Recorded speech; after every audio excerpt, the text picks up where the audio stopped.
Таң эрте жерлерде бактар тегилип, тазалоо иштери бүткүл республика боюнча башталды. Борбордода аталган саамалык жигердүү жүрүп, көчөлөр эс алуу бактары толугу менен тазаланып, шаар көркүнө чыкты.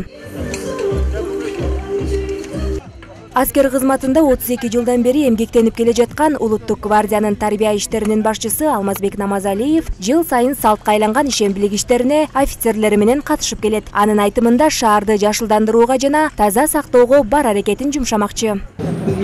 Бүгүнкү ишембилик бул адатка айланды. Жыл сайын Улуттук гвардиянын өздүк курамы Бишкек шаарында жана аскер бөлүктөр жакын жерлеринде ар дайым ушундай ишембиликтерди өткөрөбүз. Негизи Советтер Союзунун убагында Фрунзе самый зеленый город деп айтылды эле. Ойлойм, ушу азырдагы Бишкегибиз ушу СНГ аймагында эң жашыл шаар болот деп. Эл арасында журналисттер паркы деп аталган бул эс алуу бакчада Бишкек шаардык кеңешинин депутаттары, Бишкек мэриясы, Улуттук гвардиянын өздүк курамы тазалоо иштерин жүргүзүп, 200 бактын көчөтүн тигишип, баш аягы 100гө чукул мамлекеттик кызматкер эмгектеништи. Ал эми Свердлов районунун кызматкерлери да өздөрүнө тиешелүү аймактарды тазалашып, 400 көчөттү отургузушту. Тазалоодон тышкары ошо көчөттү тигип жатабыз көчөлөрүбүзгө. Эл абдан ыраазы, ошо көңүлдөрү көтөрүлүп, ушул демилгени колдошуп, биз иштеп аткан жерге келип кошулушуп, жардам берип, абдан ошо колдоп жатышат. Бул абдан жакшы жышан.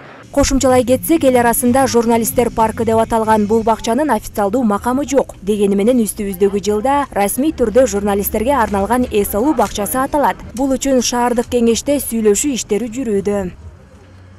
26 чакырылыштын биздин Бишкек шаардык кеңештин чакырылышын 2012-ден 2016-га чейин иштеген биздин кесиптештерибиз, алар бул маселени көтөргөн, сот ишин демилгени алып туруп, сот ишин утканбыз. Ошо боюнча бул паркты, башта өзүңөр көргөндөй, бул жерде ар кандай курулуш компаниялар жерлерди алып алган мыйзамсыз.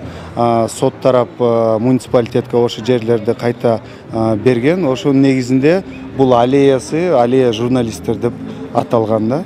Чындыгында бул эс алуу багы кароосуз калган. Мындан 4-5 жыл мурун таштандыга толуп, бактар кыркылып, абалы начар эле. Учурда аталган жай жылдан жылга тазаланып, таштанды салган урналар коюлуп, элдердин талабына ылайыкташтырылууда. Мындай тазалоо иштери 3 айдын аралыгында ар бир ишемби күнү уюштурулуп турмакчы.